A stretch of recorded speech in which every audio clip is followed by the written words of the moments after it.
அனைவருக்குமே வணக்கம்.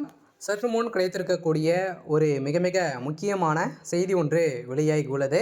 சற்று முன் செந்தில் பாலாஜிக்கு 17 ஆண்டுகள் ஆயுள் தண்டனை. இது மாதிரி வந்து பார்த்தீங்கன்னா செய்திகள் வந்து வெளியாயிருக்கு. சதுரடியாக அனைவருக்குமே தெரியும். செந்தில் பாலாஜி அவர்கள் வந்து பார்த்தீங்கன்னா ஏற்கனவே முக்கிய வழக்கெல்லாம் ஊழல் வழக்கில் வந்து பார்த்தீங்கன்னா வசமாக சிக்கியிருக்காரு. இதைத் தொடர்ந்து இப்போ சமீப காலத்தில் வந்து பார்த்தீங்கன்னா வரலாற்றிலே முதல் முறையாக வந்து பார்த்தீங்கன்னா டாஸ்மாக் உடைய நிறுவனத்தில் நடந்த ரைடின் அடிப்படையில் செந்தில் பாலாஜி அவர்களும் பார்த்தீங்கன்னா குறைந்தபட்சம் 1000 கோடிக்கு மேலே மெகா ஊழல் நடந்திருக்கு அப்படின்னு தான் நிறுவனமாகி திமுகவுக்கு ஒரு மிகப்பெரிய சிக்கலை வந்து ஏற்படுத்தியிருந்தது. இதன் அடிப்படையில் செந்தில் பாலாஜி அவர்கள் வந்து காப்பாற்றும் விதமாக திமுக செயல்பட்டு வந்தாலுமே மீண்டும் அதிரடியாக கரூரில் நடந்த சம்பவத்தின் அடிப்படையில் செந்தில் பாலாஜி அவர்களுக்கு வந்து பார்த்தீங்கன்னா அதிரடியாக நீதிமன்றம் போட்ட உத்தரவின் அடிப்படையில் அவருக்கு ஏற்கனவே வந்து பார்த்தீங்கன்னா நீதிமன்ற கஸ்டடியில் தான் வந்து இருக்கார். இருந்தாலுமே இப்போ அதிரடியாக அவருக்கு வந்து ஆயுள் தண்டனை வந்து பார்த்தீங்கன்னா வழங்கியிருக்காங்க.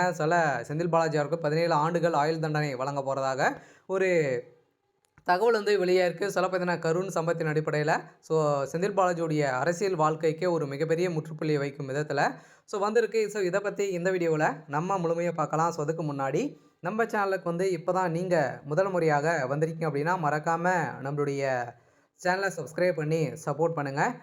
வாங்க வீடியோக்குள்ளே போகலாம். பார்த்தீங்கன்னா செந்தில் பாலாஜி அவர்களுக்கு அனைவருக்குமே தெரியும். செந்தில் பாலாஜி வந்து பார்த்தீங்கன்னா இப்போ தான் வந்து திமுக வந்து இணைந்து திடீர்னு வந்து அமைச்சராக ஒரு மிகப்பெரிய கரூர் கோட்டையாக வந்து அவர் வந்து வைத்திருக்காரு. இதன் அடிப்படையில் திடீர்னு வந்து கரூர் கோட்டையில் அமைச்சராக பொறுப்பேற்று வெற்றி பெற்று பொறுப்பேற்று இருக்கக்கூடிய சூழ்நிலையில் திடீர்னு பார்த்தீங்கன்னா ஏற்கனவே அதிமுக ஆட்சி காலத்தில் இருக்குமாறு சொத்து குவிப்பு வழக்கின் அடிப்படையில் அதிரடியாக வந்து பார்த்தீங்கன்னா செந்தில் பாலாஜி அவர்கள் வந்து கைது செய்யப்பட்டு ஒரு 1.5 வருட காலமாகவே புழல் சிறையிலிருந்து இருந்து இப்போ செந்தில் பாலாஜி அவர்கள் வந்து அமைச்சராக இருந்தார். திடீர்னு வந்து சிறையிலிருந்து வந்த உடனே அடுத்த 5 நாட்களிலே அமைச்சராக பொறுப்பேற்ற நிலையில் ஒரு மிகப்பெரிய சிக்கலை வந்து ஏற்படுத்தின நிலையில் அவருடைய வாழ்க்கைக்கு ஒரு முற்றுப்புள்ளி வைக்கும் விதமாக நீதிமன்றம் போட்ட உத்தரவின் அடிப்படையில் இப்போ இலாகலாத அமைச்சராக இருக்கார்.